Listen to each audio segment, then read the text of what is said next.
For lo, to what worse than oblivion gone are some the cozening world most dotted on. Pharaoh tried glory, and his chariots drowned. Qarun with all his gold went underground. Down toppled Nimbroth with his airy stare. Shaddad among his roses lived, but where? And as the world upon her victims feeds, so she herself goes down the way she leads. For all her false allurements are the threads the spider from her entrail spins and spreads. For home and hunting ground, and by darts at due signal on the tangled fly, seizes this wings and drains the life and leaves the swinging carcass, and forthwith reweaves her web, each victim adding to the store of poisoned entrail to entangle more. And so she bloats in glory till one day the master of the house, passing that way, perceives, and with one flourish of his broom of web and fly and spider clears the room. Behold, dropped through the gate of mortal birth, the knightly soul alights from heaven on earth, begins his race, but scarce the saddle feels, when a foul imp up from the distance steals, and double as he will about his heels, closer and ever closer circling creeps, then half invited on the saddle leaps, clings round the rider, and once there in vain the strongest strives to thrust him off again. In childhood just peeps up the blade of ill that youth to lust rears fury and self-will, and as man cools to sensual desire, ambition catches with as fierce a fire, until old age sends him with one last lust of gold to keep it where he found in dust.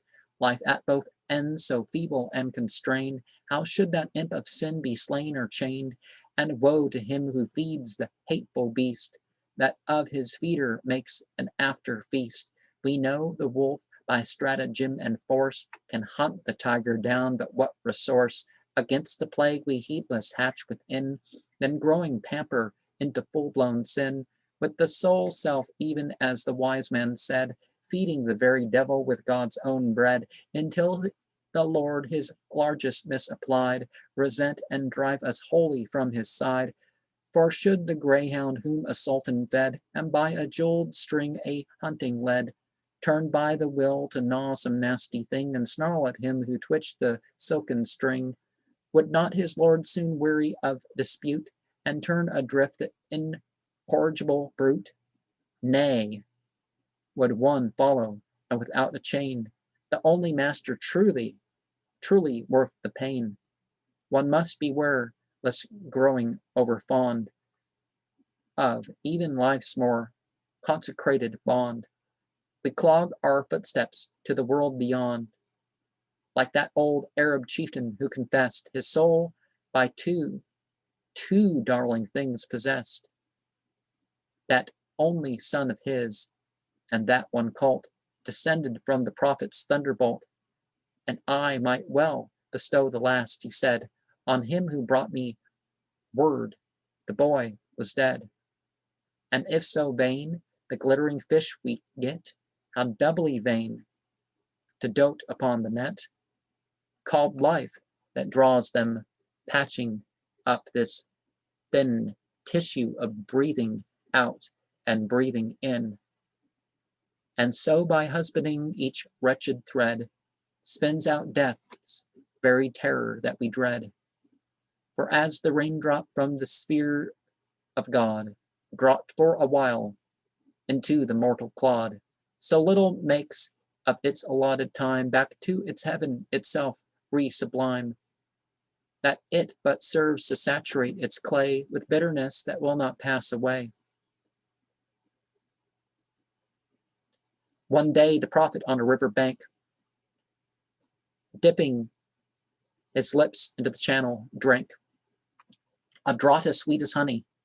Then there came one who, an earthen pitcher from the same, drew up and drank, and after some short stay, under the shadow, rose and went his way, leaving his earthen bowl, in which anew, thirsting, the prophet from the river drew, and drank from, but the water that came up, sweet from the stream, drank bitter from the cup, at which the prophet, in a still surprise, for answer turning up to heaven his eyes, the vessel's earthen lips with answer ran, the clay that I am made of once was man, who dying and resolved into the same obliterated earth from which he came, was for the potter dug and chased in turn through long vicissitudes of bowl and urn. But howsoever molded, still the pain of that first mortal anguish would retain, and recast for 1,000 years, would turn the sweetest water into tears. And people talk about religion like it's slavery. And yeah, everything. You're servant to something. You're servant to God, whether you like it or not. Through, the natural law is going to force you to do some things. But